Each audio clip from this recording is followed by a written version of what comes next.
Buenos días. Bueno, en primer lugar, a Delia Cerboni, que la tenemos hoy en el panel, en este panel el nivel inicial virtualizado. ¿Cómo llegar a fin de año? Una pregunta bien pertinente para este momento. Y contamos también con Daniel Brailovsky, que ahora les voy a contar un poquito de su extenso currículum. La verdad que dos especialistas de primer nivel para este día de cierre del Congreso, que seguramente aprovecharán, como se ha venido aprovechando esta propuesta de congreso virtual, que la verdad es que mando mis felicitaciones a Gabriela Pavaroto y su equipo, que ha trabajado arduamente, que ha generado este espacio de intercambio, que consistió en 3 días intensos de reflexionar sobre el nivel inicial, ¿no? Sobre ese inicio de las trayectorias escolares que después tenemos a los estudiantes hasta el fin del secundario como educación obligatoria. Así que dicho esto, aprovecho la oportunidad y después pasamos al panel para compartir una muy buena noticia para la jurisdicción.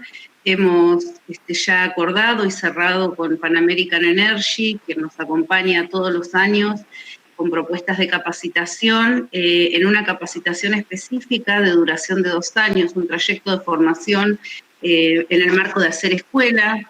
Bueno, Silvina Birz, Mauro Di María y todo su equipo que nos acompaña año a año en la formación de equipos directivos, así que bueno, esta capacitación va a estar disponible en 2021 para las regiones 2, 4 y 6, Puerto Madryn, Trelew, Rawson, Zona de Chacras y Comodoro Rivadavia. Así que bueno, me parecía que el contexto del Congreso para dar buenas noticias, que sé que era muy esperado por el nivel, que Gabriela lo tramitó arduamente y que hoy se ve concretado.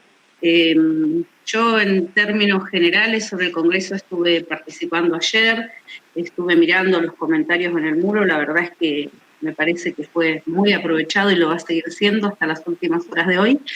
Y no les voy a robar más tiempo. Nuevamente agradecer a los especialistas que están ya preparados para comenzar con este panel. A Delia, bueno, quienes hemos sido formadores en nivel inicial, la hemos leído, la hemos tenido como referente, y también a Daniel, así que para mí es un orgullo presentarla, conocerla.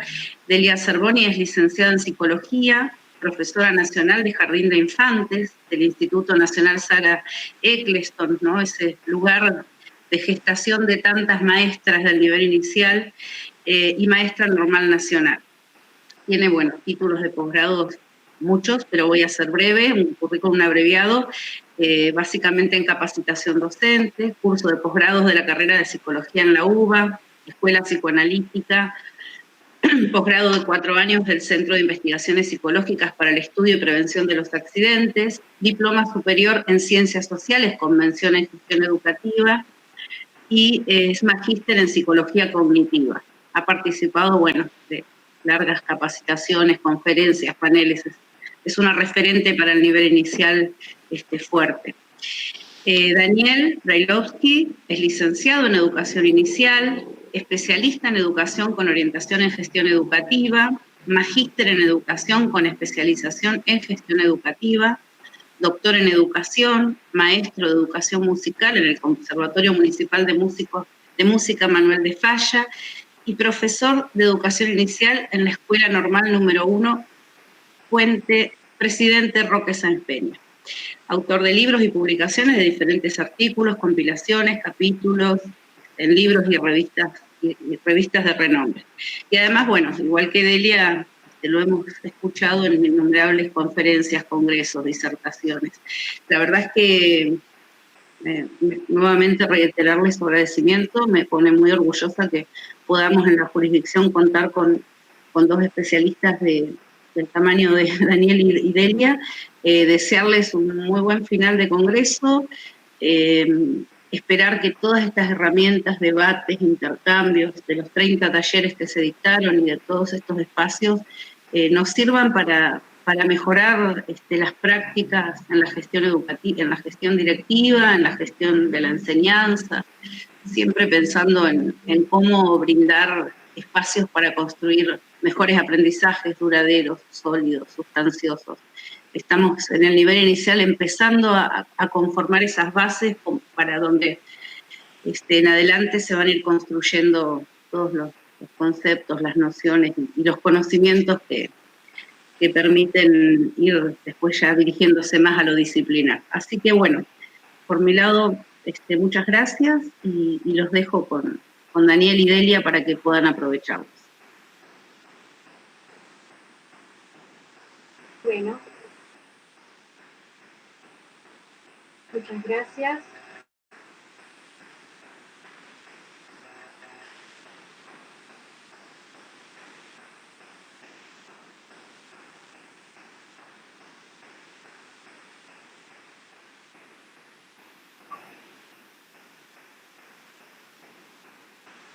Muchas gracias a la señora ministra por la presentación realizada. Por supuesto, agradezco muchísimo la convocatoria y poder participar de este congreso tan satisfactorio para ustedes, porque he participado de la mayoría de las presentaciones y realmente es un lujo haber escuchado lo que fue planteado por muchos colegas. Y por supuesto, un placer compartir hoy este panel con Daniel, que, bueno, con quien ya hemos tenido muchos caminos recorridos, compartiendo muchos pasillos en el Eccleston con muchos colegas y muchas experiencias también de otro orden. Así que realmente para mí es una gran satisfacción estar con ustedes hoy. Quiero decirles que voy a acompañar mi presentación con un PowerPoint y para no demorarnos, como decimos siempre al empezar y cumplir con los horarios, voy a intentar compartir con ustedes el PowerPoint, si no falla, si no me equivoco y si no cometo algún error.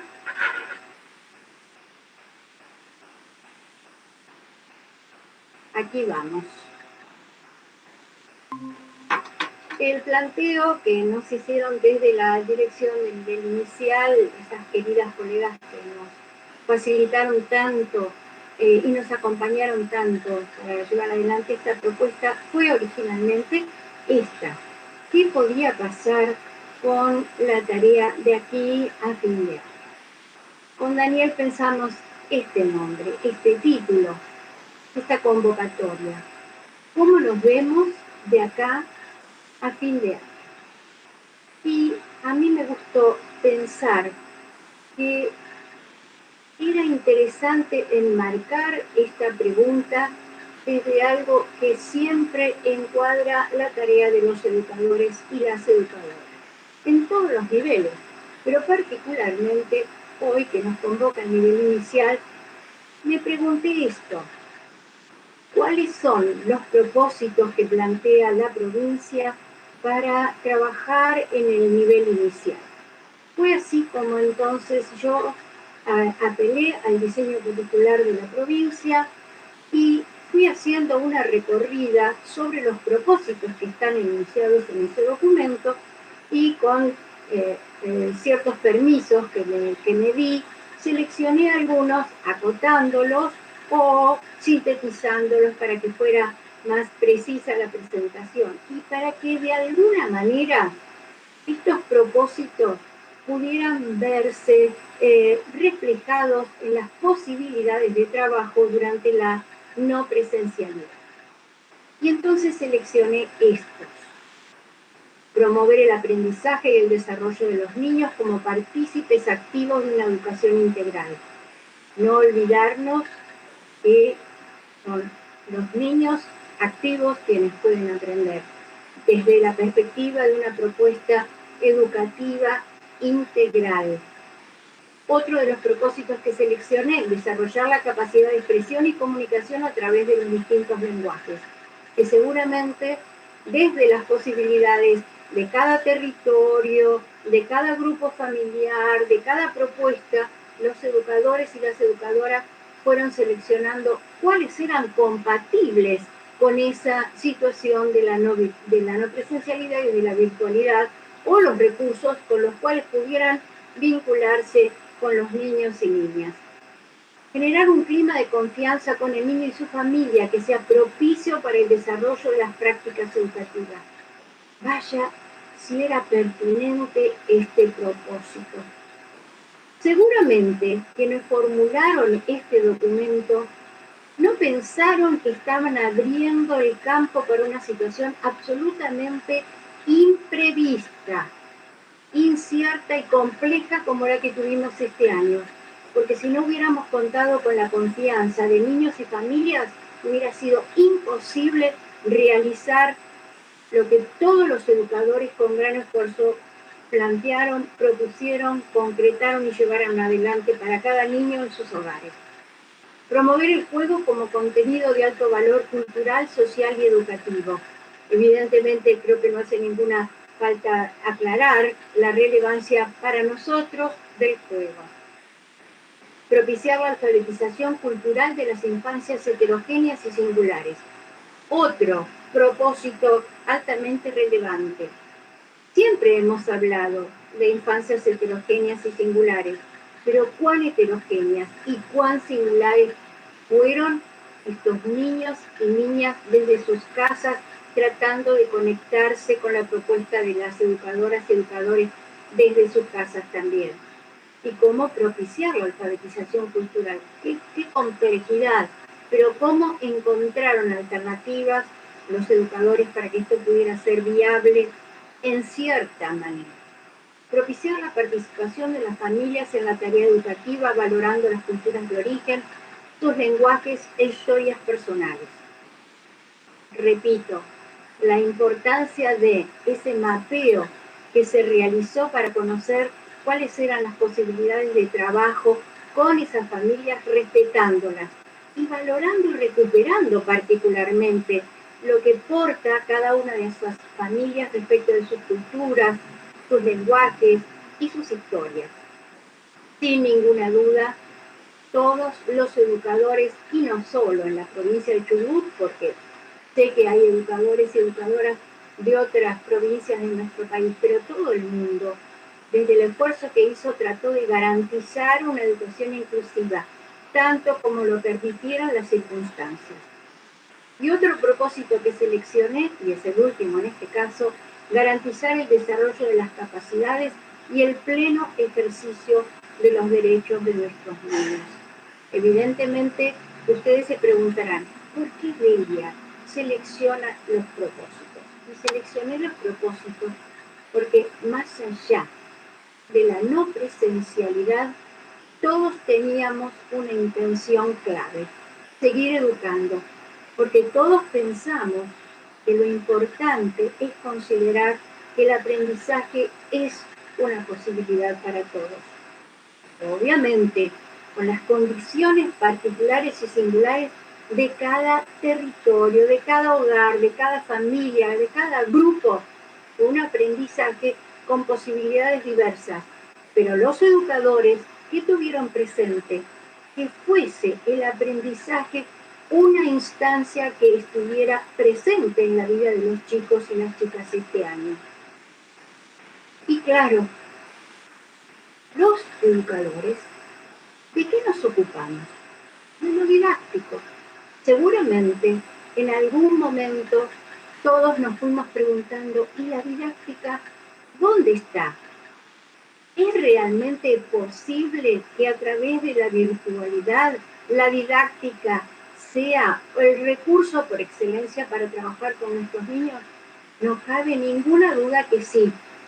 Yo recuerdo que en las primeras oportunidades en que empecé a trabajar con la tecnología en mis presentaciones, una colega excelente, Karina León, cuando me vio muy angustiada porque me aterrorizaba no saber qué hacer con la tecnología, me dijo, Delia, vos pensás que la tecnología te va a ayudar. Lo importante es la didáctica, porque los docentes de lo que nos ocupamos es de la didáctica. Vale decir que una didáctica construida, resignificada, vuelta a pensar, descartada en algunos momentos en función de lo que veníamos haciendo, pero la didáctica siempre estuvo desde un lugar que para mí es clave. ¿Cuál es el sentido de eso que cada educador y educadora pensaba? ¿Cuál es la propuesta? ¿Por qué lo hacemos? ¿Para qué lo hacemos? ¿Qué puede llegar a pasar en la casa de los niños con las familias llevando adelante la propuesta que yo haga? Es central, es nodal siempre preguntarnos, ¿y por qué hago esto? ¿Cuál es su valor? ¿Cuál es su sentido? Y creo que estuvo presente siempre en el pensamiento y en la elaboración de la propuesta educativa de los educadores. Y esta es una frase, colegas, que vengo repitiendo en casi todas mis presentaciones a lo largo de este año. Porque estos chicos de algún lugar vienen. Algo, educadores y educadores vienen haciendo. Entonces siempre hay un antes. Uno cuando piensa qué le va a proponer a los chicos, siempre selecciona en función de experiencias previas. Por eso tenemos que pensar, y además en función de que nuestros niños son sujetos históricos. ¿De dónde venimos? Para saber dónde estamos y hacia dónde vamos. Y este itinerario que tiene un antes, un actual y un después, es un asunto de todos. Un asunto de todos en el país, un asunto de todos en las direcciones de área y en los ministerios, un asunto de todos en cada institución educativa, un asunto de todos, de cada uno de las y los educadores que estuvieron con los niños en los hogares. Esta es una responsabilidad de todos. Y ustedes dirán, pero Delia hasta ahora no ha hablado de y aquí hacia dónde vamos. Estoy tratando de poner en situación qué vino pasando, qué fue sucediendo, cómo nos ubicamos los educadores. Y esta cuestión de todos nos hizo construir, ampliar y fortalecer las comunidades de aprendizaje, que son esa respuesta que nos resulta más viable y potente para entre todos seguir aprendiendo y seguir construyendo escenarios colaborativamente. No voy a hablar sobre la colaboración, pero sí quiero destacarlo. Todos, sin ninguna duda, buscamos al otro, a los otros. La soledad nunca más clara que hoy fue manifiesta como insuficiente para la propuesta educativa. Lo vengo sosteniendo desde hace mucho tiempo. La colaboración es esencial para el trabajo, siempre, pero hoy, en estos tiempos, se notó mucho más. Cuán colaborativamente se construyeron las propuestas y cuán colaborativamente se pensó sobre qué se hizo, qué se viene haciendo y qué será posible seguir haciendo. ¿Por qué las comunidades de aprendizaje son tan valiosas? Porque permiten aprovechar las competencias, las habilidades, los saberes, los trayectos recorridos por cada uno. Siempre hablamos de la diversidad de los chicos. Hoy tenemos que destacar la diversidad de los educadores.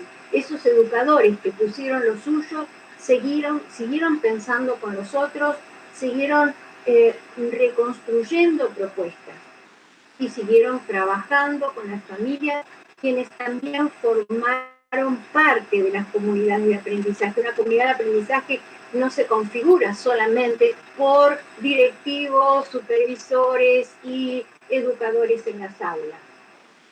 Se configura también por la presencia de todas esas otras personas o integrantes de la comunidad que prestan colaboración para que la propuesta educativa se enriquezca. Y nunca más presente como hoy la familia. Por eso también tenemos que pensar que las comunidades de aprendizaje alojaron y alojarán de una manera singular, muy particular, a las familias. Y este trabajo colaborativo de las comunidades de aprendizaje, sin ninguna duda, tiene que apelar al respeto, a la valoración de cada cual, a la confianza mutua y a fortalecer lazos en esta construcción colaborativa de la tarea. Y a partir de este planteo, entonces quiero compartir algunas preguntas. Preguntas que no son para la respuesta, son preguntas para preguntarnos, son preguntas para la reflexión. A mí me gusta mucho incluir la pregunta para que cada uno se ponga a pensar en la respuesta y la pueda compartir con los demás. Pero en este momento simplemente las planteo como para abrir la reflexión. Y me pregunto, ¿es posible construir colectivamente? ¿Han podido ustedes hacerlo? ¿Se ha generado y se genera con ello el desarrollo y la mejora? Parece un poco difícil hoy hablar de desarrollo y mejora, pues yo afirmo que sin ninguna duda cada institución ha trabajado desde el desarrollo y la mejora, porque se ha hecho lo mejor de lo que se pudo con lo que se contaba. Y esto implica, sin ninguna duda, desarrollo. Es importante capitalizar ese desarrollo y apreciar cuánto ha mejorado la institución y sus prácticas. Y la pregunta que también quiero hacer es, ¿se revisan las propias actuaciones? ¿Se apela a la creatividad? ¿Se reconoce el no saber para seguir aprendiendo? Y para poder responder estas preguntas y mirar lo que viene pasando, lo que ocurrió y hacia dónde vamos, se han creado categorías de análisis para poder hacerse las preguntas adecuadas en el momento adecuado y seguir pensando. Y la última pregunta que quiero hacer para ya entrar directamente en hacia dónde vamos, me pregunto, el niño, ¿qué lugar ocupa? ¿Qué lugar ocupó? Y a mí me gusta muchas veces, así como lo hizo Graciela Capelletti el otro día, que se dirigió al diccionario para encontrar algunas respuestas, yo fui al diccionario y busqué qué es protagonista, aunque obviamente todos lo sabemos. Y dice, lleva a cabo las acciones más importantes. Sin su participación, la acción carecería de sentido. No tengo ninguna duda que todos los educadores han tenido al niño como protagonista de sus pensamientos, de sus reflexiones, de sus propuestas y de su trabajo. Y tener como coprotagonista a las familias. Y tener como protagonistas, como coprotagonistas a la familia, nos hacía pensar en de qué manera se encuadra esa relación y ese vínculo con las familias. Y tenemos que pensar que esa relación es intencional, es dirigida desde determinadas intenciones y propósitos. Es sistemática, es a lo largo del tiempo, con objetivos y funciones determinadas. Vale decir que hemos sabido pensar cuál era el lugar del coprotagonismo de las familias en este trabajo que se ha venido realizando a través de la virtualidad. Y entonces recuperamos el protagonismo y el centro de la actividad por parte del niño, como siempre lo es en la educación inicial y espero que en todos los niveles también, y el lugar protagónico de complementariedad con las familias. Y lo que les quiero proponer de aquí en más y a lo largo de lo que resta de mi presentación es una reflexión crítica desde la complejidad. Yo estoy absolutamente segura que todos saben que la complejidad incluye numerosas variables que intervienen para hacer de la situación lo que es. Y a lo largo de los 2 días que nos preceden y en la mañana de hoy, mis colegas han hablado frecuentemente de la reflexión y también en los chats, ustedes colegas que están participando de este congreso han hablado de la reflexión. ¿Y qué quiere decir reflexión? Quiere decir examinar, analizar, investigar, posicionarse desde la información que recopilamos. Claro, tuvo que recopilar información de una manera absolutamente diferente de como la veníamos recogiendo hasta ahora.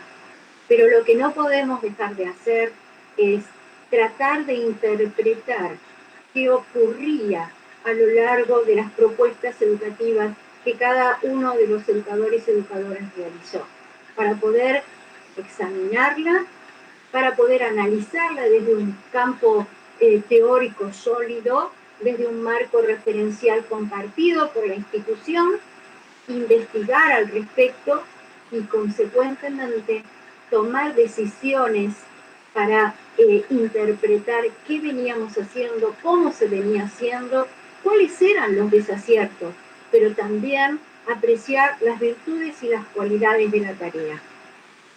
¿En qué medida esa reflexión crítica, ese análisis, esa investigación, esa interpretación de la información nos permitía advertir qué cosas se podían aplazar, qué cosas no se iban a abordar, qué cosas de las que ya habían sido seleccionadas como el foco y como una propuesta minimalista, nodal, central y acotada, aún así no podía concretarse?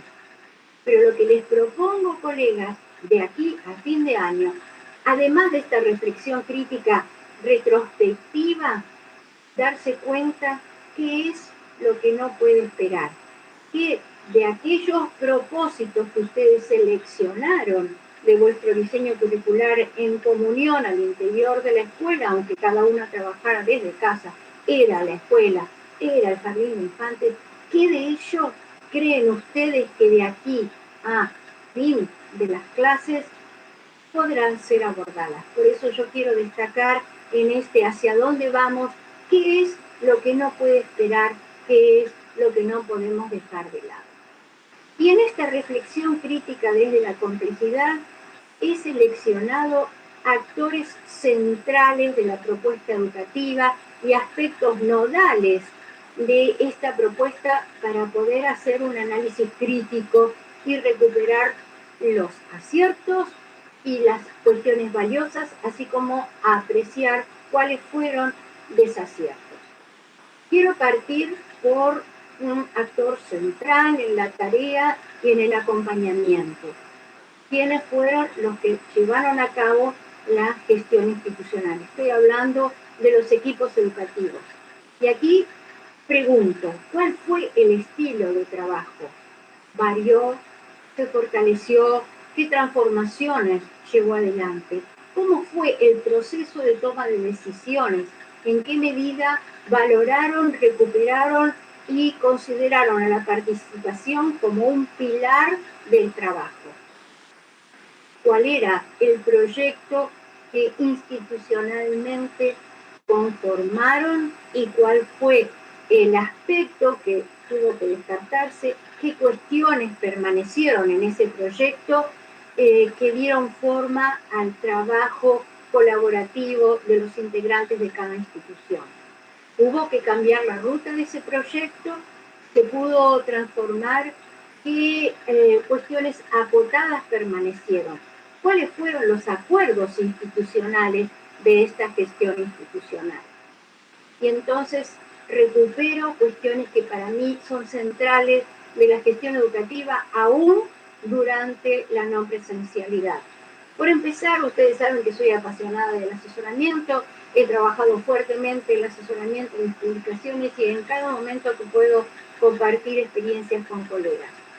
Hay que trabajar desde el asesoramiento, desde una visión integral de la institución y con autonomía de gestión, porque lo importante es promover desde esta autonomía de gestión un proyecto acotado y adecuado a las circunstancias que necesita ser mirado, revisado y reflexionado. Han promovido articulaciones para pensar de dónde venimos, dónde estamos y hacia dónde vamos. ¿Cuáles son las condiciones institucionales que han ayudado a garantizar la continuidad de los niños?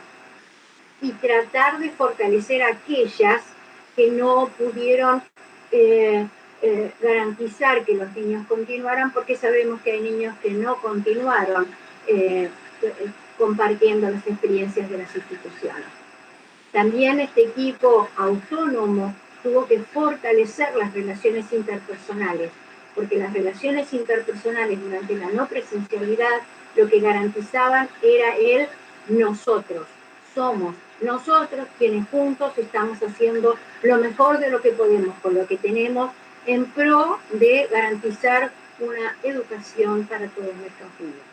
Y esto configuró la construcción de prácticas singulares para cada institución, pero singulares para cada relación entre un educador con los niños con los cuales se vinculaban en sus casas.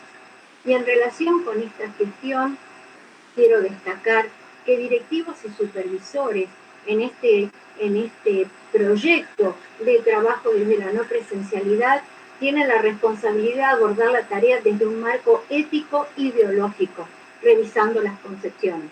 Ruth habló con ustedes de esto fuertemente. Quiero decir que vamos anudando ideas entre lo que han dicho otros colegas y lo que yo voy planteando, y seguramente con lo que va a decir Daniel también.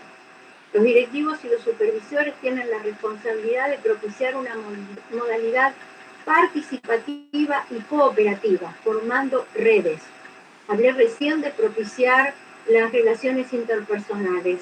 Bueno, eso daba la oportunidad de crear redes, pero no solamente con las familias, con los niños, redes con organizaciones de la comunidad para llevar adelante propuestas colaborativas con otras organizaciones. Directivos y supervisores tienen la responsabilidad de sostener una comunicación fluida para que todo el mundo esté enterado de lo que necesita saber para poder seguir estando donde está de la mejor forma posible. Tienen la responsabilidad de promover una evaluación sistemática de la realidad institucional o regional, según sea, para la mejora. Esto es, en la presencialidad y en la no presencialidad también. Tienen la responsabilidad y el compromiso de trabajar desde la conflictividad. Y vaya si lo hicieron. Tiene la responsabilidad de cuestionar lo existente para habilitar, seguir pensando en ello y crear lo nuevo, dando oportunidad para deliberar y negociar desde esos pequeños intersticios que se iban recogiendo como posibilidad para el trabajo. Necesitaban apoyar iniciativas innovadoras, desde ellos mismos, desde los demás, desde sus colegas, desde sus colaboradores, desde quienes estaban llevando adelante iniciativas que se salían de lo común. Y lo que se dio lugar, sin ninguna duda, y esto abrió muchas posibilidades, es que nadie tiene el monopolio de las ideas, que todos eran capaces de aportar. Los directivos y los supervisores tuvieron y tienen retos en su gestión, que da un matiz singular a su liderazgo. No imponer, sino permitir actuar asumiendo una postura democrática, nunca más visible en estos tiempos en que hubo comunidad de aprendizaje. Necesitan marcar el rumbo, la visión sin coerción, amenazas ni sobornos. Tienen que fortalecer el trabajo en colaboración, tienen que incrementar su autoridad desde una ideología. Por eso la necesidad de poner en común marcos teóricos y concepciones que dieron forma a las propuestas que se fueron creando y produciendo. Y esto poderlo llevar adelante a través de las acciones.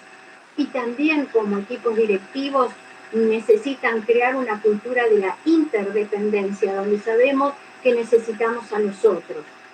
Necesitan arriesgarse a innovar, cada uno de ellos, y alentar también la innovación en los demás. Esto crea confianza y extiende el diálogo para seguir pensando juntos y llevando adelante la reflexión crítica de la complejidad juntos. Sabemos que esto es habilitado porque se amplía la capacidad de escucha de los directivos. Permítanme ahora compartir entonces ideas en relación con la reflexión crítica desde la complejidad, en relación con las propuestas de los educadores y las educadoras. Ya planteé la importancia de pensar hacia atrás cuáles fueron los valores de la tarea y hacia adelante qué resta recuperar como muy importante para tratar de plantearlo, las propuestas didácticas desde una aspiración de construcción de lo común, dando oportunidades para que todos los niños se sientan incluidos y tengan la posibilidad de sentirse realmente desde las propuestas sujetos de derecho. ¿En qué medida los educadores dieron presencia al currículum, priorizando aquello que era pertinente, valioso y necesario sostener? qué lectura hicieron de los propósitos. Y estos propósitos, cómo vieron desde la lectura profunda del currículum y una selección de cuestiones relevantes y prioritarias poniendo foco, ayudar a que los chicos siguieran aprendiendo. Y obviamente esto significó la necesidad de definir las propias capacidades. Los educadores y las educadoras descubrieron que eran capaces de llevar adelante pensamientos, decisiones, propuestas, reflexiones que hasta ese momento no habían apreciado de sí mismos. Y eso dio lugar a cambiar de perspectiva. ¿Cuánto es necesario seguir cambiando de perspectiva para llevar adelante sus prácticas?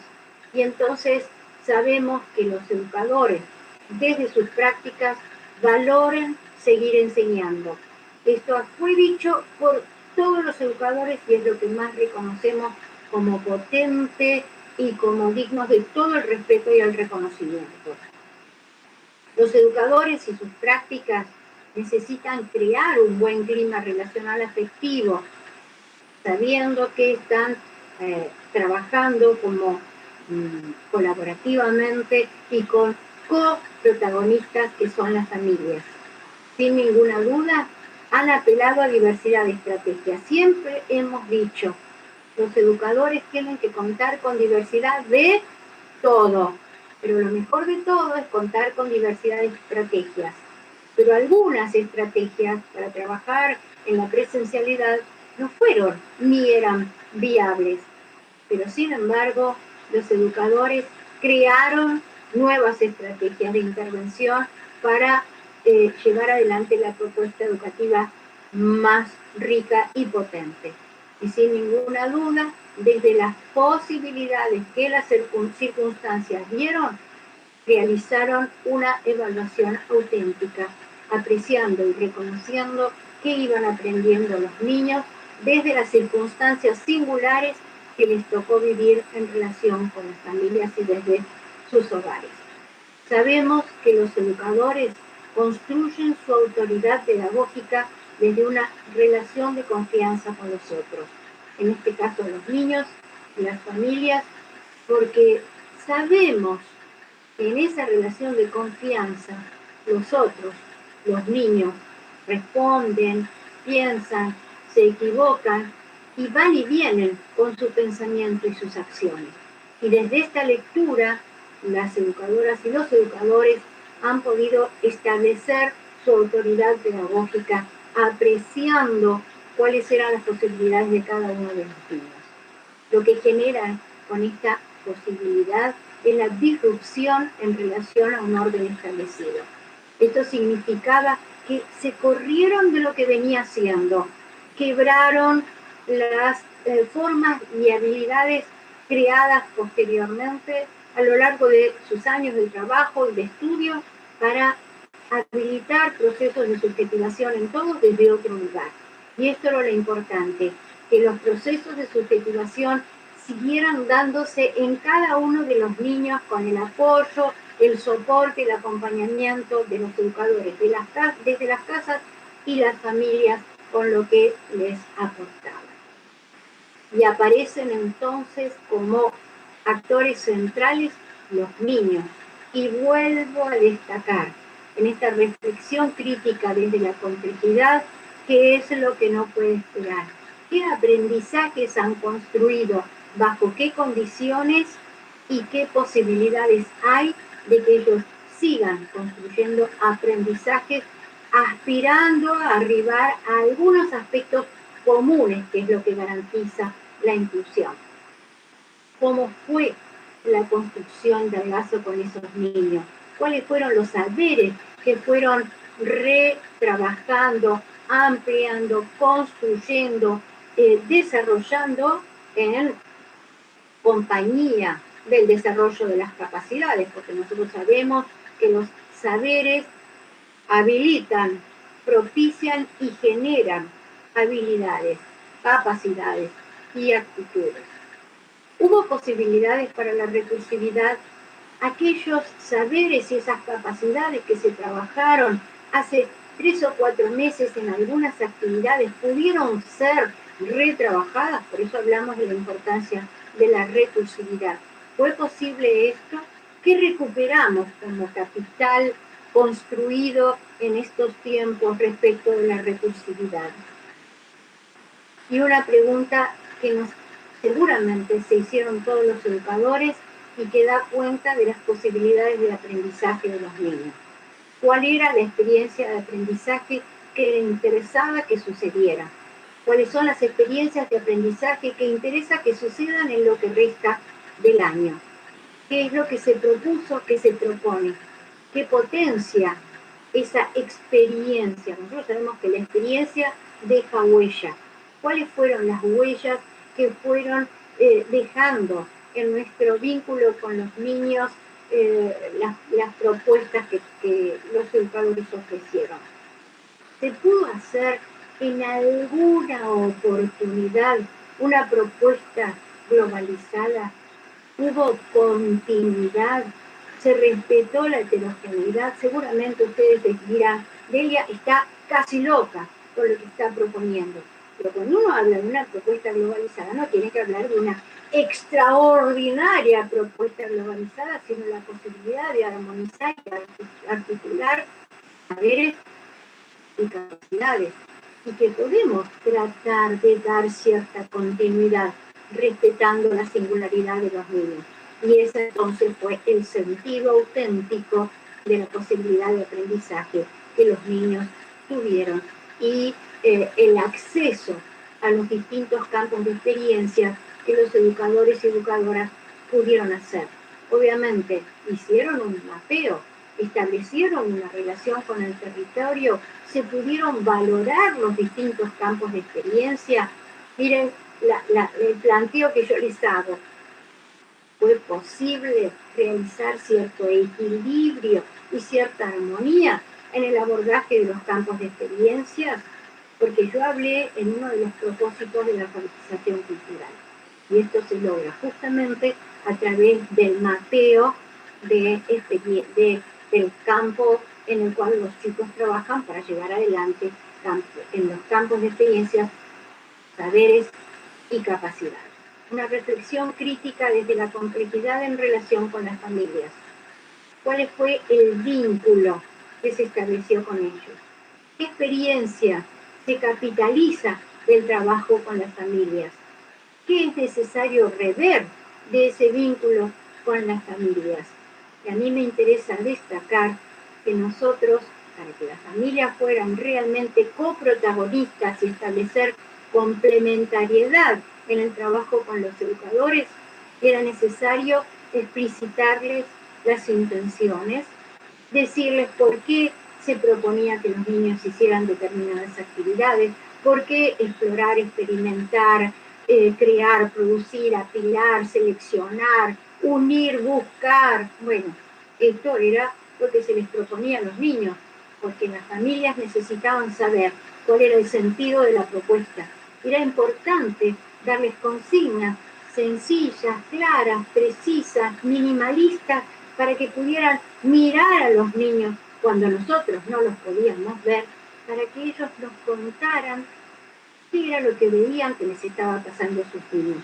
Y esa era la manera que nosotros teníamos de recuperar indicadores o indicios respecto de las experiencias de aprendizaje y hacer una evaluación, entre comillas, una evaluación auténtica, entre comillas, acompañadas por las apreciaciones de la familia. Y era necesaria la construcción de la confianza con las familias. Y recuerden, la confianza es una relación, es algo que se construye, no es una cualidad de cada uno de nosotros, es algo que construimos cotidianamente en el vínculo que con los otros entablamos. Cuando hay un reconocimiento de quién es y hace cada uno, ahí se construye la confianza. Obviamente, si queríamos construir confianza con las familias, como les dije recién, era necesario expresar, disculpen,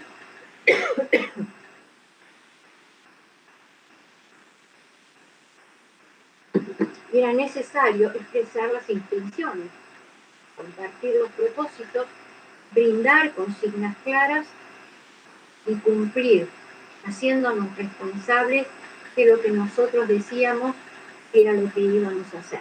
Y en esto de sincronía entre lo que decimos y hacemos, ahí se crea la confianza mutua. Confianza ellos en nosotros y nosotros confianza en ellos, en esta co-creación de un trabajo compartido. Y bueno, disculpen, no es un actor humano, pero vaya si ocupó un lugar complejo para nosotros. La tecnología u otros elementos que hayamos usado para lograr la interacción, el vínculo y el lazo. ¿Qué lugar ocupó? ¿Qué brindó? ¿Qué aprendimos? ¿Qué hay que reaprender? ¿Qué hay que resignificar? Esto es tema para seguir pensando. Y lo que no quiero dejar de decir en esta reflexión crítica es que todos ustedes han llevado adelante la gestión de la incertidumbre. ¿Por qué? Porque aceptaron que si era incierto lo que estaba sucediendo, les daba a ustedes las oportunidades para pensar, no, esto no, esto sí, pero podría ser aquello otro. Es decir, la aparición de alternativas posibles de trabajo y no la única alternativa. Y esto de aprender a gestionar lo curricular o las instituciones o las regiones desde la incertidumbre nos ha hecho crecer en este año de una manera exponencial. Y la pregunta es necesario ser o no ser competentes durante la no presencialidad? Bueno, creo que necesitamos ser competentes, actuando desde la complejidad y la incertidumbre. Por eso yo recuperé estas dos cuestiones que son centrales. La complejidad por la multiplicidad de variables que intervienen en cada una de las situaciones y decisiones y acciones que tomamos como personas educadores, y en lo incierto que ha sido y es la realidad del hombre en estos tiempos que corren. Para poder llevar adelante el de aquí en adelante qué hacer, hemos tenido que recoger y necesitamos interpretar información. Una cuestión importantísima de todos los actores que hasta aquí he nombrado. Es necesario escuchar. Prestar atención a la palabra del otro. Necesitamos coordinar acciones. Y necesitamos diseñar acciones, implementarlas, evaluarlas y rediseñarlas. De esto se habla en de dónde venimos, dónde estamos y hacia dónde vamos en lo que nos resta del año. Necesitamos propiciar y participar de redes, actuar con flexibilidad y poner en juego la metacognición. Necesitamos reconocer qué hice, cómo lo hice, por qué lo hice, a qué conclusiones arribo dándome cuenta, qué tipo de estrategias aplico, no solo para pensar, sino también para actuar. Y entonces, y ya falta demasiado poquito como para que vaya terminando, cierro con esto. Necesitamos capitalizar la reflexión crítica, pero de una manera propositiva. No es solamente quedarnos con lo que venimos haciendo para el resto de lo que nos queda de 2020, sino tiene que ser pensada esta capitalización de la reflexión crítica propositiva prospectivamente. Relación año 2020-2021. ¿Qué quiero destacar? Es necesario el metaaprendizaje colectivo e individual, no solamente qué estrategias he aplicado yo para conocer y actuar, resignificando y rediseñando, sino también con mis colegas, con los colegas, con el asesoramiento de directivos y supervisores. Tenemos que seguir recogiendo evidencias y documentar la información. Lo he venido diciendo permanentemente en mis presentaciones. ¿Cuáles son las evidencias que podemos recoger? Sencillas, simples, complejas, muchas, pocas, algunas, no importa. Eso son las evidencias que nos van a permitir dejar registrado qué pasó en este 2020 para abrir la alternativa para una planificación adecuada al antes del 2021.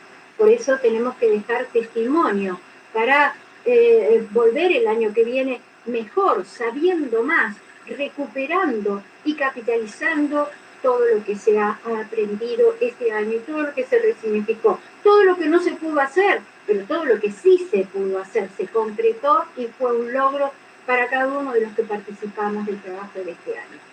Y eso nos habilita a imaginar futuros posibles. Porque nos enfrentamos, colegas, a lo largo de todo el año y hacia adelante con un desafío. Hemos tenido que focalizar, hemos tenido que trabajar con lo imprevisible, hubo que fortalecer encuadres, hubo que buscar y volver a producir sentido, hubo ambientes enriquecidos. Y esto tiene que generar la perspectiva. Y recordemos, todos tenemos que decir, estoy con vos. Y esto habilita a llevar adelante un trabajo colaborativo, creativo, en vistas a el futuro que crearemos conjuntamente. Muchas gracias.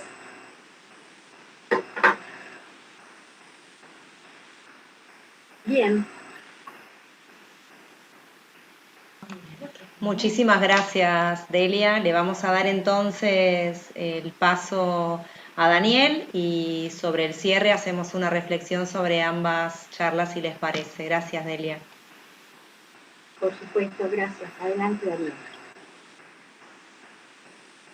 Se tienen que habilitar. Sí, ya está. Tenía el micrófono cerrado. Una de las cosas que aprendimos con la pandemia, decir, estás muteado, desmuteate. Nos saludamos diciendo, espero que estés lo mejor posible. Hablamos de la nueva normalidad, del día después, en fin. Hay una cantidad de palabras que se han metido en nuestro vocabulario en estos días, ¿no? Bueno, me parece, Delia, que vos, como estamos compartiendo la pantalla, deberías tocar el botón que dice dejar de compartir para que volvamos. Ahí está. No, por favor. Son estas cositas. Hace un año nadie tenía idea de lo que era un Meet, de lo que era un Zoom, y ahora somos todos medio expertos y estamos sumergidos en esto, ¿no es cierto? Bueno, en primer lugar me gustaría agradecer la invitación, agradecerte a vos, Delia, tu presentación previa, en la que también estuve ahí escuchando muy atentamente y tomando nota.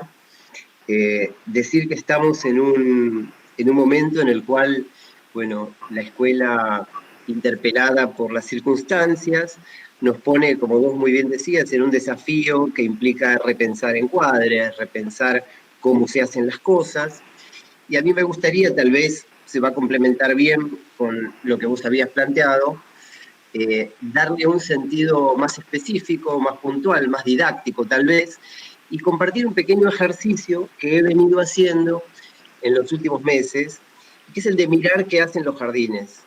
Por un lado, mirando las páginas web en las cuales comparten actividades con las familias, por otro lado, conversando con docentes, con directivos, realizando pequeños estudios de campo o, digamos, pequeñas investigaciones en el marco de las cátedras con estudiantes de investigación, etc.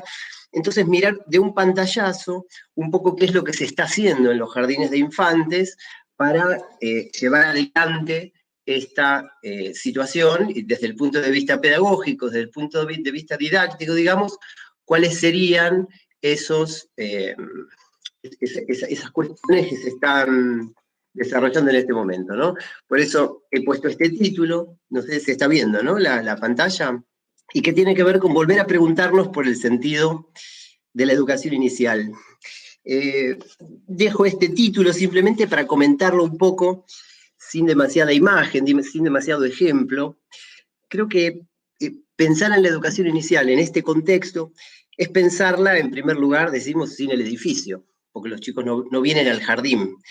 Pero creo que lo que más perdemos en la pandemia y en esta virtualización forzosa de la enseñanza no es el espacio escolar, sino el tiempo escolar. El tiempo que en el jardín le brindamos a los chicos para jugar, el tiempo que en el jardín le brindamos a los chicos para aprender.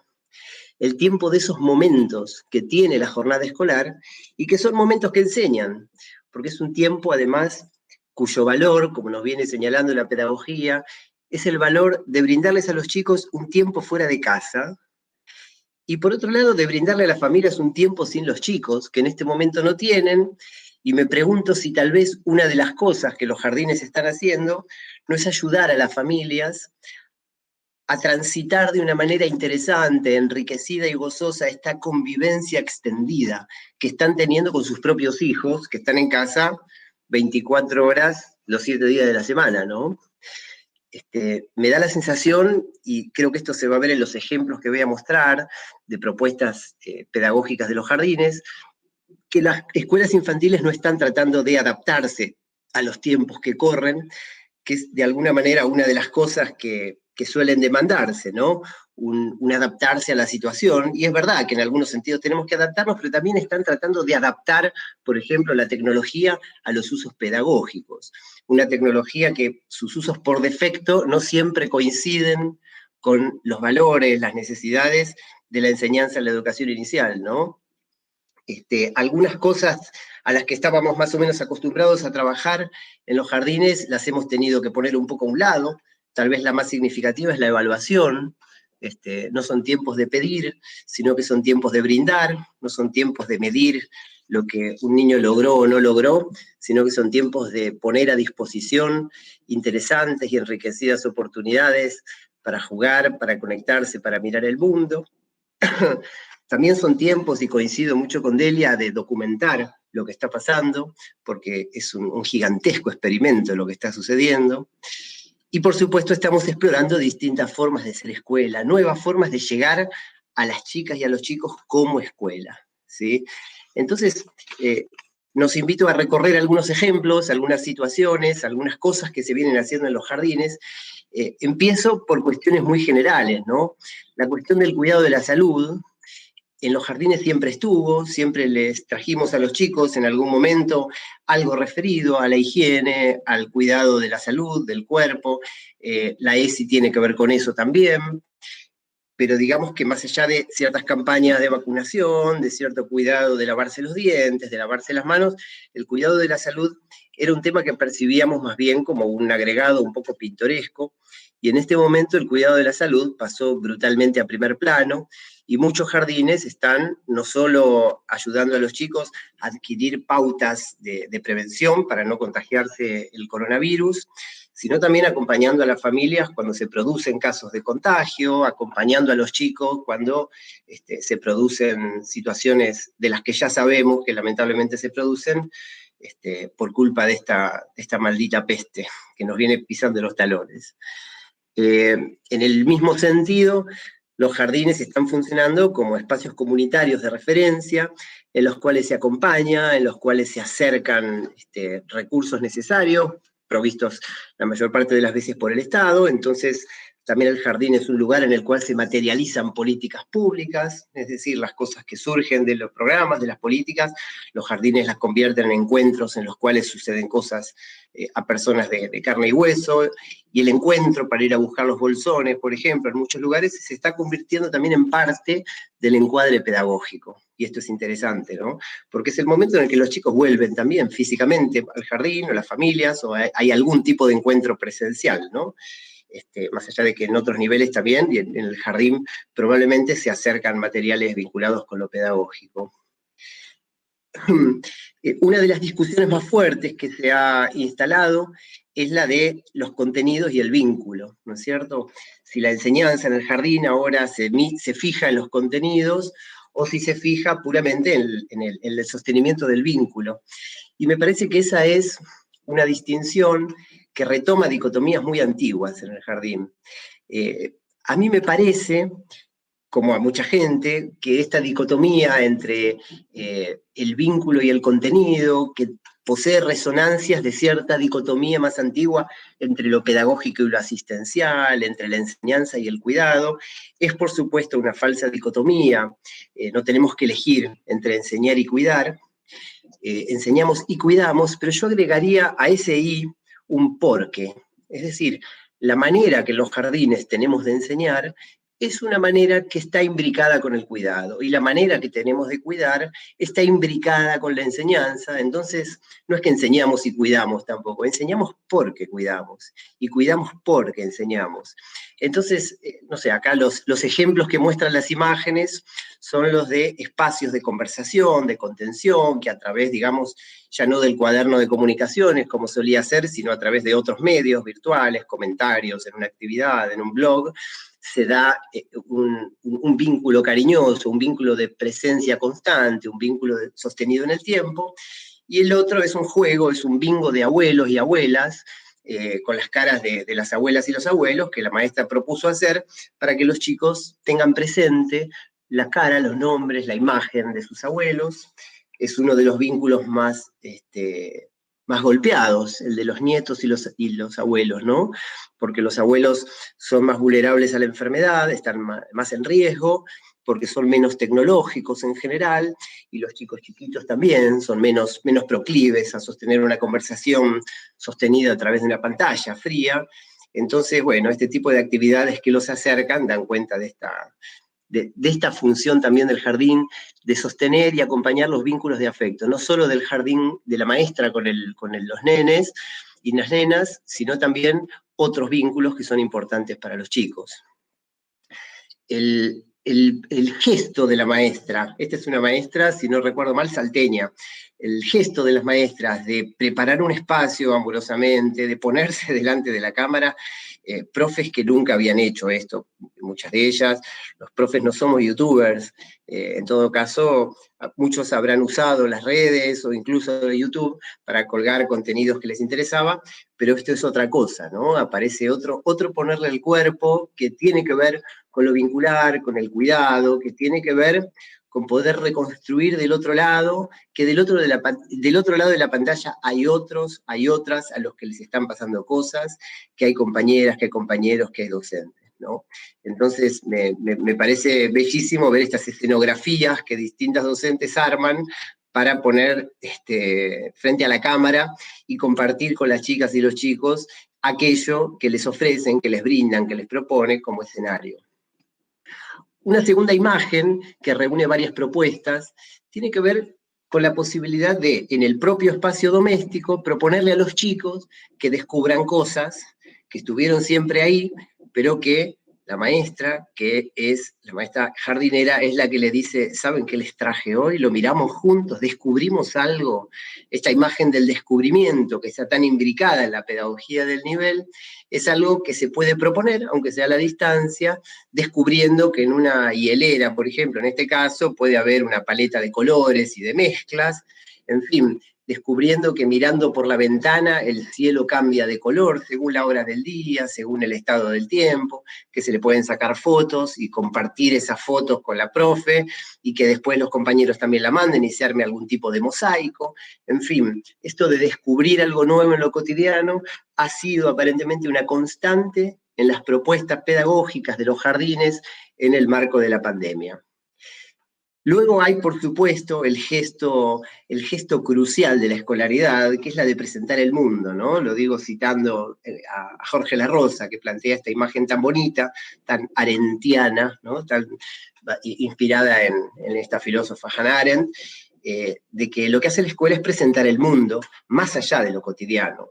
No se trata solo de descubrir cosas que había que mirar bien para verlas porque las teníamos delante, sino cosas que no las tenemos delante y que para ello está la escuela, para mostrar cosas que no están ahí delante, sino que hace falta traerlas desde lejos en el espacio, desde lejos en el tiempo. Entonces, no sé, la técnica del autorretrato es algo que tiene que venir de la mano de un maestro, ¿no es cierto?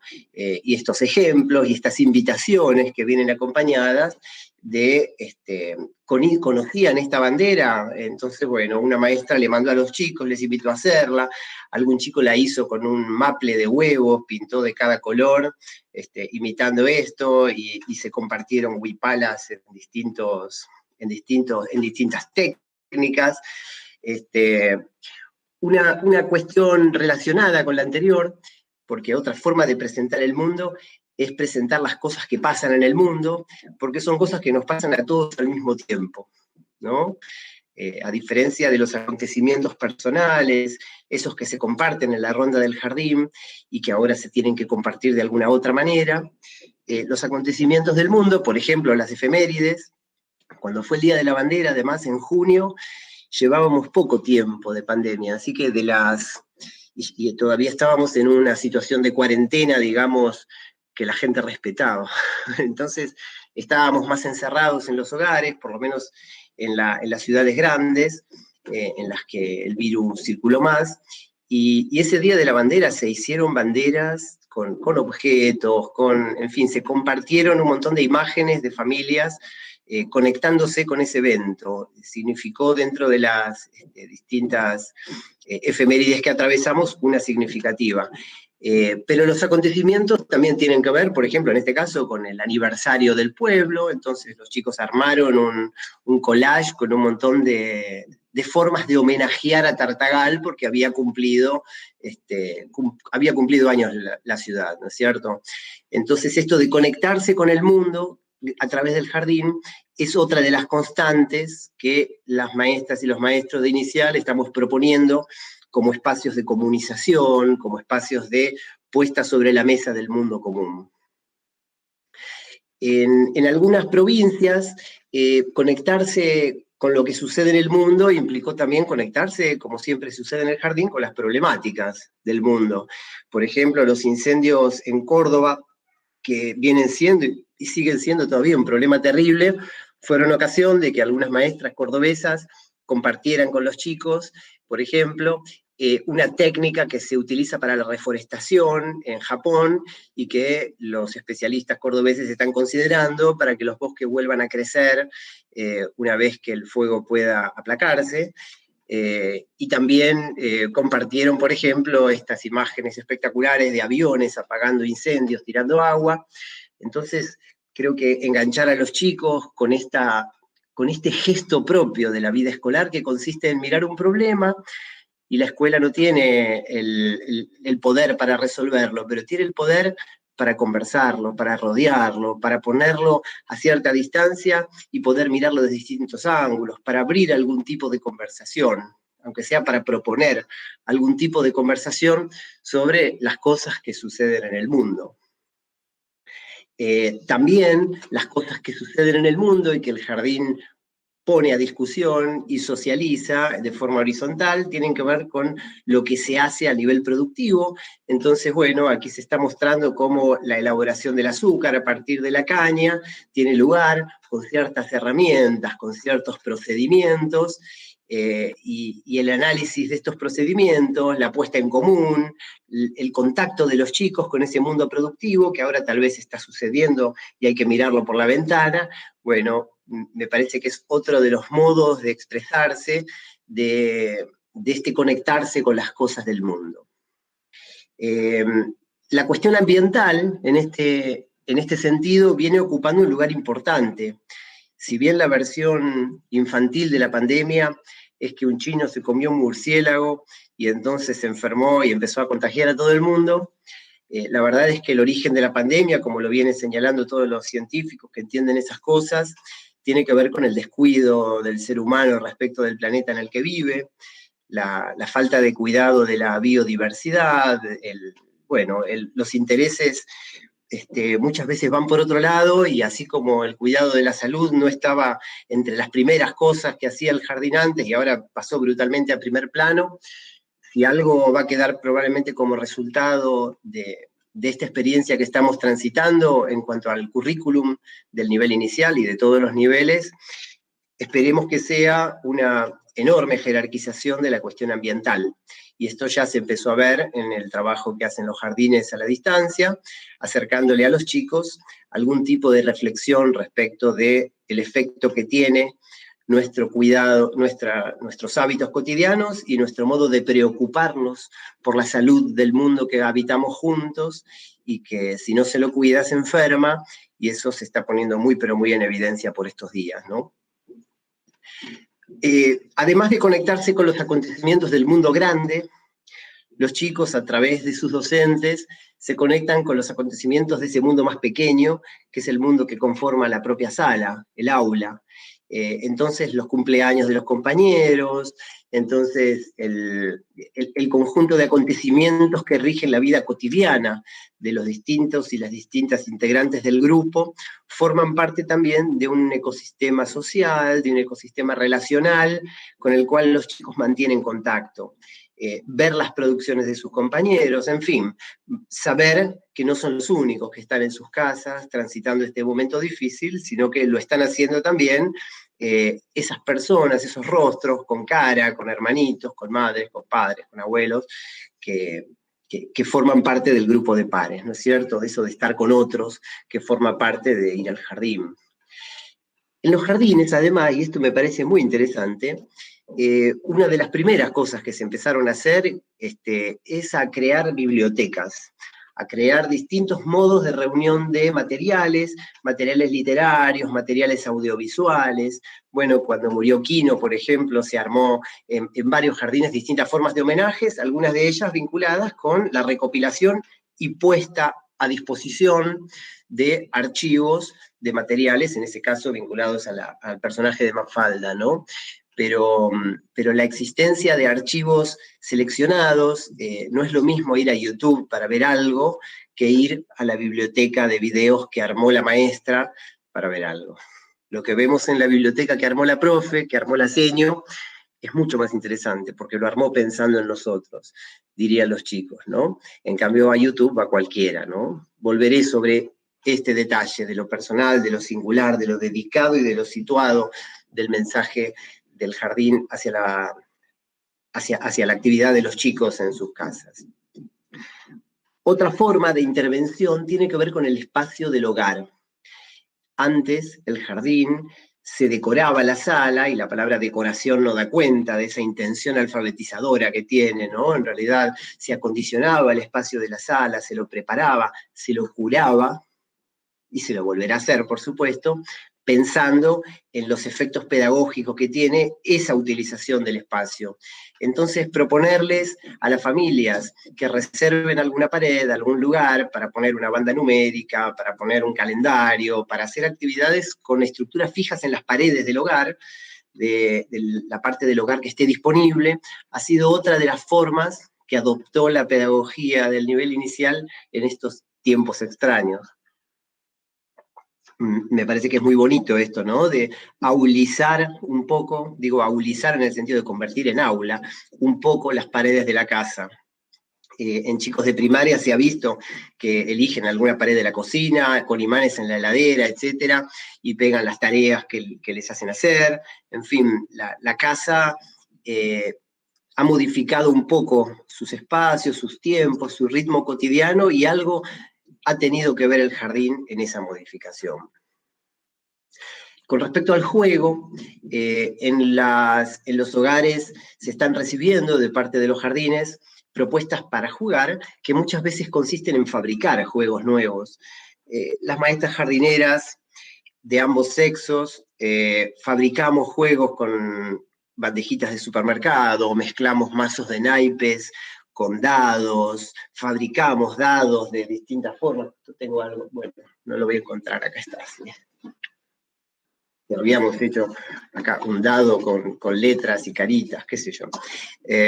Quiero decir, esta inventiva que caracteriza a las y los docentes de nivel inicial tiene que ver con que muchas veces los juguetes comerciales, por supuesto, no están a la altura del pensamiento didáctico, están a la altura de un pensamiento más comercial. Entonces, bueno, los juguetes se venden más si poseen ciertas características atractivas, y en cambio los materiales de juego que inventamos en el jardín son materiales mucho más sutilmente pensados en relación a las formas de conocimiento que son invocadas en el acto de jugar.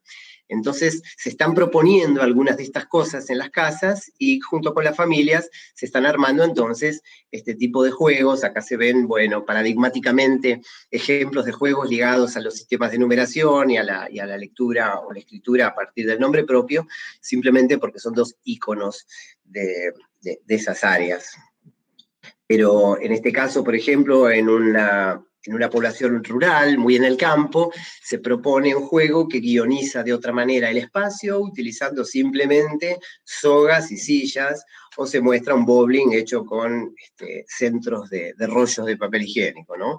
Entonces, con lo que hay, imaginativamente y creativamente, se piensa en forma didáctica, se piensa en forma pedagógica, y se despliega el juego, que como muy bien mencionaba hace un ratito Delia, es un contenido de alto valor en sí mismo, como hecho cultural, más allá de los contenidos que se puedan convocar desde el acto de jugar.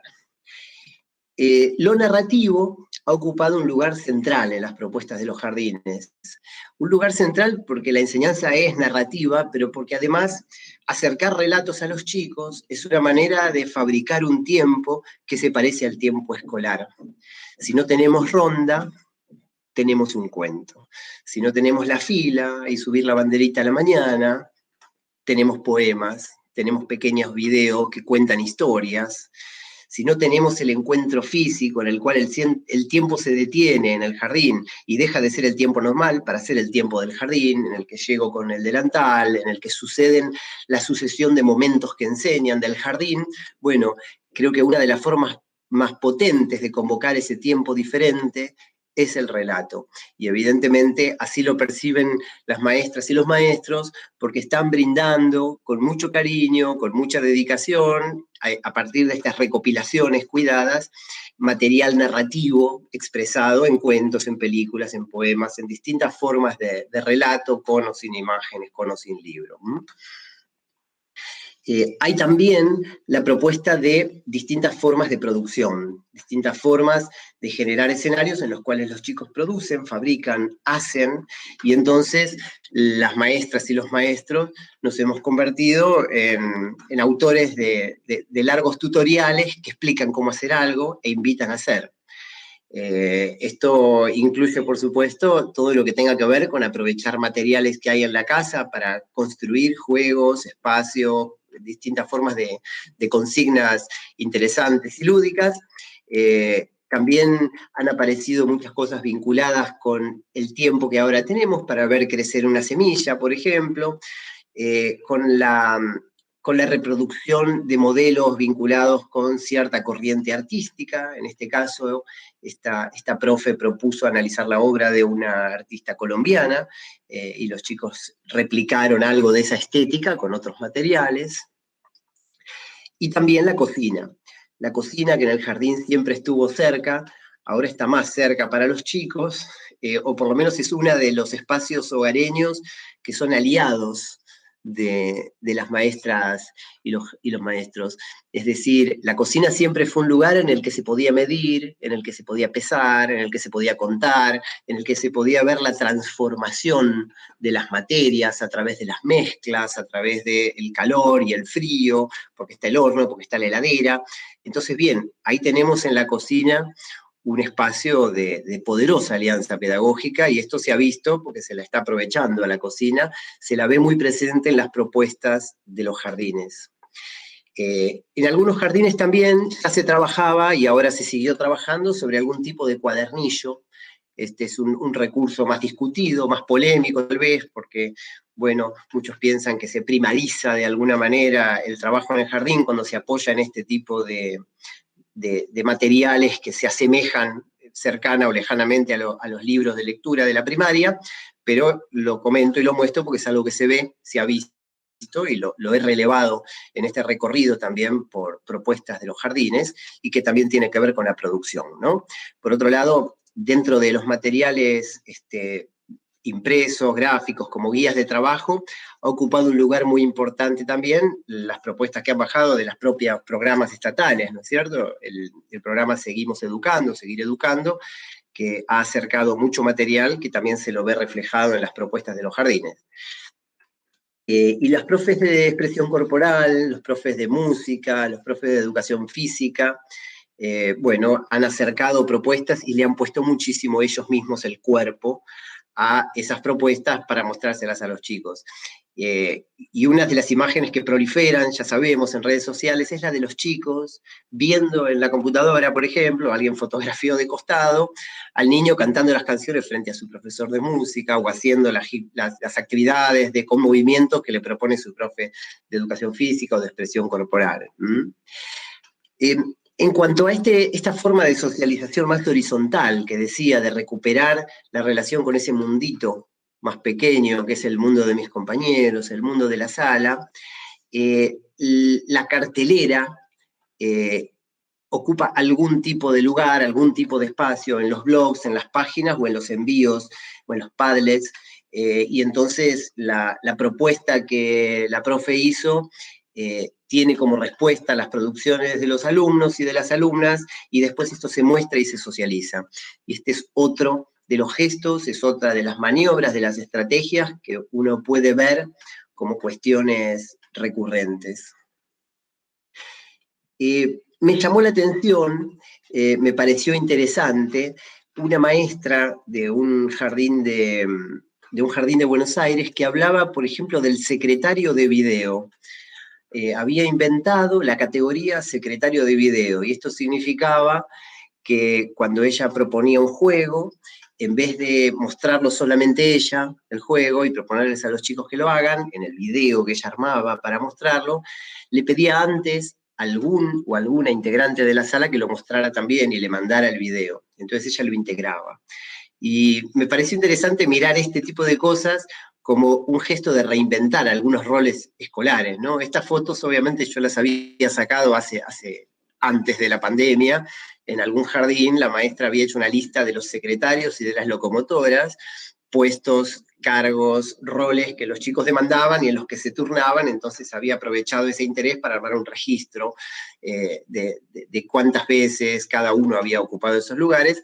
Pero aquí tenemos, por ejemplo, a una niña que se ocupa cada semana de mostrar el clima y lo hace de maneras interesantes y creativas, ¿no? Los jardines además están funcionando como una caja de resonancia, como una caja de amplificación también de la voz de las nenas y de los nenes. Se le está pudiendo dar voz a lo que los chicos sienten, a lo que a los chicos les pasa. Aquí vemos, por ejemplo, a esta niña que canta fuera, COVID, y también vemos a estas otras niñas de distintas edades que han hecho un cartel en el cual dicen que extrañan sus plazas y que quieren volver a sus plazas. Esto fue en el momento en el que, esto es de la ciudad de Buenos Aires, donde las primeras semanas fueron de encierro absoluto y donde las plazas estuvieron cerradas durante mucho tiempo. Y aún hoy, aunque están abiertas, también hay quien piensa que es insensato que estén abiertas y no va a las plazas o a los cafés o a las peluquerías. Entonces esta limitación es expresada por los chicos y bueno, el jardín también es un espacio en el cual pueden darle algo de lugar a que ellos expresen lo que les pasa con estas cosas, ¿no? Otro de los gestos, de las formas de organizar la tarea ha tenido que ver con la búsqueda de ciertas metáforas, desde lo literario, desde cierta imaginería, para reunir las propuestas. En un jardín, por ejemplo, todo tuvo que ver durante algunas semanas con los barcos. Entonces eran barquitos los que pasaban de video en video, de profe en profe. En otro plantearon un viaje espacial y entonces era la metáfora del viaje al planeta COVID o algo por el estilo. Era una escuela de Santa Fe, de Sauce Viejo. En fin, distintas imágenes que reúnen a su alrededor propuestas que de ese modo se ven articuladas o se ven de alguna manera reunidas alrededor de una imagen, ¿no? Y en ese sentido, la continuidad de las propuestas es otro de los desafíos desde el punto de vista didáctico. Trabajar con unidades didácticas, trabajar con proyectos, trabajar con secuencias, siempre se cayó de maduro en las salas presenciales, pero ahora tal vez es un poco más difícil darle continuidad a las propuestas, y por lo que he podido indagar, la estructura por excelencia que está funcionando es la de la secuencia didáctica, actividades enlazadas entre sí con algún criterio, pero también hay mucho proyecto pedagógico, por lo menos de continuidad de ciertas temáticas, de rodear un mismo tema desde distintos lugares y con distintas propuestas y ángulos, pincelándolo desde distintas posiciones. Voy concluyendo con 3 tensiones, o con 3 dilemas, o con 3 cuestiones de orden más conceptual, ya corriéndome un poco de este raconto, de esta enumeración de ejemplos. El primero tiene que ver con el lugar de las familias. De alguna manera, el dilema que expresan estas imágenes es pensar que nosotros podemos a la familia pedirle que haga esto, y que la familia ejecute lo que nosotros pensamos, como si fuera que la manejamos a control remoto, o en el otro extremo, la posibilidad de construir juntos, de pensar juntos, de ver cuáles son las posibilidades de esa familia, no solo los materiales que tienen a mano, aunque también, digo, cuando nosotros enseñamos, también enseñamos no solo fijándonos cuál es el contenido que hay que transmitir, cuáles son los recursos disponibles, sino también fijándonos qué nos pasa a nosotros con aquello que enseñamos, quiénes somos nosotros al enseñar, porque no enseñamos cosas, enseñamos nuestra relación con las cosas. Entonces, planificar la enseñanza no es solo poner los contenidos en orden, sino que también regresar un poco sobre ese vínculo que tenemos con las cosas que enseñamos para poder enseñarlas de una manera sensible, narrativa. Entonces, pedirle a las familias que ejecuten, que hagan, que realicen ciertas propuestas, yo creo que también debería parecerse más al lápiz que al control remoto, porque tiene que ver con pedirles también que piensen en el sentido más profundo de lo que están haciendo y que lo pongan en relación con su propia relación con ese concepto. Obviamente, uno no se hace maestro porque la maestra le mande una serie de sugerencias o de indicaciones, pero en este momento, en esta alianza tan indispensable que tenemos con las familias y que pasaron a ocupar un lugar, digamos, tan absolutamente ineludible, que no sé si es deseable, porque ya lo dije antes, el jardín es el lugar en el que los chicos por un rato se van de la casa y en el cual por un rato se deshijan. No es que dejen de ser hijos, por supuesto, pero cumplen un rol diferente en el jardín, ocupan una posición diferente y eso está muy bien, eso es muy sano. Es esa suspensión, es esa profanación que produce la escuela, de la que hablan, por ejemplo, Martin Simmons y Jean Magellan en Defensa de la Escuela, este libro tan bonito que nos ha hecho pensar tanto. Entonces, bueno, en ese sentido, ya que en este momento las cosas son así, la propuesta es pensar más una escritura compartida de ese guión enseñante que procurar la idea de un manejo a control remoto, ¿no? La segunda de estas 3 tensiones tiene que ver con construir desde el jardín una presencia que yo diría cuidada, dedicada y singular. Cuidada en el sentido de que es una presencia atenta, la de la maestra. La maestra es curadora de una experiencia, la maestra se muestra como hospitalaria. Lo que la maestra le manda a la familia para hacer con los chicos es algo que está bien pensado. Es algo que está pensado con cuidado, y por eso la presencia de la maestra a través de sus propuestas es una presencia cuidada, ¿sí? Digo también dedicada, porque nosotros, los educadores, nos dedicamos a educar. Es aquello que hacemos, es aquello que amamos hacer en la vida, nos gusta eso, con eso nos sentimos cómodos, con eso nos sentimos tranquilos. Si no, mírenme a mí, que al comienzo necesité decir algo sobre esta coyuntura política, pero al decirlo no me sentía cómodo. Y ahora que estoy hablando de lo que me gusta, estoy como pez en el agua, ¿no es cierto? Nos dedicamos a esto, entonces no reenviamos material a lo pavote, que es lo que invitan a hacer las redes sociales. Cualquiera que esté en un grupo de WhatsApp sabe que en un grupo de WhatsApp las cosas se reenvían sin pensar, el que las reenvía probablemente ni siquiera las miró muchas veces, por eso no sé si llegan a leer chiquito ahí, dice video que nadie pidió, ni siquiera miró antes de reenviar, video reenviado a lo pavote, no importa quién soy. Lo contrario de eso es la idea de una carta, ¿sí? Ahí aparece lo singular, ¿no? Una carta es algo que un sujeto le hace llegar a otro sujeto y solamente a él. Las pantallas no están habitualmente acostumbradas a ser soporte de este tipo de mensajes singulares. Las pantallas están más habituadas a ser el escenario de asomarse a cosas públicas, de asomarse a cosas que son para cualquiera. Uno googlea, uno youtubea y uno encuentra ahí materiales que están a disposición de cualquiera. En cambio, los envíos que se hacen desde el jardín no son para cualquiera, son para ese grupo, son para esa niña, son para ese niño que los está esperando, y la carta también representa cierto proyecto de continuidad, ¿no? Porque en el intercambio epistolar hay una apuesta a la continuidad, uno manda una carta y después el otro la responde, y ese ida y vuelta se sostiene en el tiempo y deja una huella. Tal vez esa huella también es parte de esa documentación de la que hablaba antes Delia. Por último, pienso que uno de los desafíos que tenemos al habitar el espacio virtual es batallar en contra del sesgo mercantilizado de ese espacio. Los chicos habitualmente en esas pantallas encuentran cosas como Peppa Pig, digamos, es decir, encuentran materiales que están elaborados con criterios puramente comerciales, que contienen estereotipos sexistas, estereotipos racistas, que son clasocéntricos, que tienen absolutamente todos los elementos que en los jardines no queremos.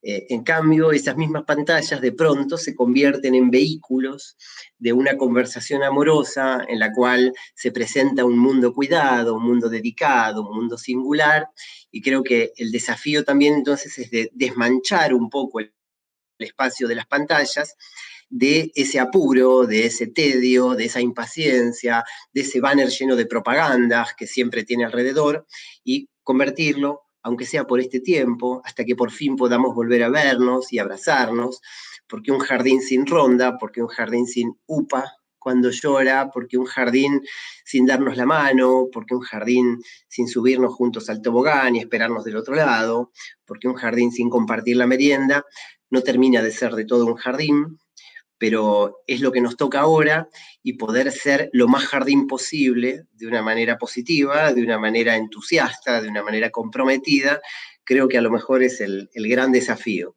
Finalizo con una referencia a este librito en el que he trabajado durante los últimos 2 años, quemándome las pestañas, que con enorme alegría estoy mostrando por primera vez la que todavía ni siquiera sé si definieron que esta va a ser la tapa, pero en eso estamos. Así que ahí en la gente de Novedades Educativas está cocinando estas letritas que me he tomado el trabajo de escribir en los últimos tiempos, así que finalizo mostrando la cara de este nuevo libro que se viene. Bueno, dicho esto, simplemente agradezco de nuevo la invitación, la atención, el espacio, y bueno, y seguimos. Bueno, la verdad es que fue un momento de reflexión y de aportes a lo largo del chat que fueron retomando tanto sobre lo que Delia comentó, sobre lo que vos pudiste exponer, Daniel. La verdad es que preguntas no hay, pero sí reflexiones con respecto a lo importante que es la empatía, el trabajo colaborativo, cómo se reafirmaron y se consolidaron los vínculos con la familia tan necesarios, sobre todo en la educación inicial, que necesitamos a estos adultos del hogar para llegar con las propuestas. Bueno, que nos ha permitido toda esta reflexión también darnos cuenta de todo lo que hemos podido trabajar a veces sin tomar conciencia de ello, ¿no? Los colegas por ahí van poniendo en el chat que este espacio de encuentro y de intercambio, tanto entre colegas como con los aportes de los profesionales que han estado presentes tanto en las conferencias, paneles como en los talleres, les ha permitido un poco revalorizar su propia práctica en este contexto tan difícil, ¿verdad? De la no presencialidad, porque si hay algo que no pensamos los que trabajamos con niños tan pequeños es esto mismo que vos decías, el espacio sin el beso, sin el abrazo, sin el compartir el mismo espacio físico. Bueno, un poco lo que han ido comentando tiene que ver con eso, con agradecer el espacio que han ofrecido ustedes también, así es que desde el lugar nuestro, de mis compañeras de equipo, queremos realmente agradecerles el tiempo que se tomaron, todo el tiempo que tuvimos previo también, porque hicimos, Delia se ríe porque la tuvimos varios días probando sala, y la verdad que también ha sido un tiempo que nos han dedicado, no solamente quiero que la gente sepa que nos acompaña, que no fue solamente esta hora y media, sino que tuvimos charlas previas, pruebas de sala para que saliera bien el audio, salieran bien y bueno, pudieron apreciar todo lo que ustedes tenían para contarlo. Así que nada, como les decía, no tenemos preguntas para trasladarles, solo esto que les cuento sobre sobre las reflexiones de los colegas, así es que nada, agradecerles que hayan participado en este cierre con tan valiosos aportes. Delia, Bueno, muchas gracias. de nada. ¿Querés decir algo, Realmente, Delia? Sí. sí, fue un placer.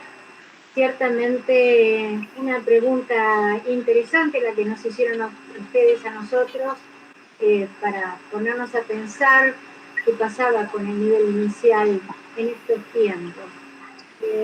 Así que realmente nos ayuda a nosotros seguir pensando qué hacemos como capacitadores, como especialistas y qué están haciendo de alta calidad los educadores en los jardines de infantes, en todos los niveles en general, porque yo que trabajo con gente de todos los niveles, realmente parece que uno lo hace simplemente por quedar bien, pero no, lo digo de corazón, recuperando y valorando el esfuerzo que todos los educadores han venido haciendo a lo largo de todo este año, ¿no? Porque lo que Daniel nos mostraba, esas pequeñas fotos, esa secuencia de fotos, digo pequeñas por el tamaño, no por la calidad, implican muchas horas de ponerse a pensar, eso que yo decía, ¿no? La reflexión crítica implica educadores pensando qué estoy haciendo, qué es valioso para mis chicos, cuál es el valor de la educación que podemos seguir brindando. Y todo eso es lo que hay que recuperar de este año para el año que viene, volviendo por ahí al título de nuestro encuentro, ¿no? Pero realmente recuperar lo valioso del esfuerzo, de la autorreflexión, de la autocapacitación y de esto llevarlo al trabajo con los demás.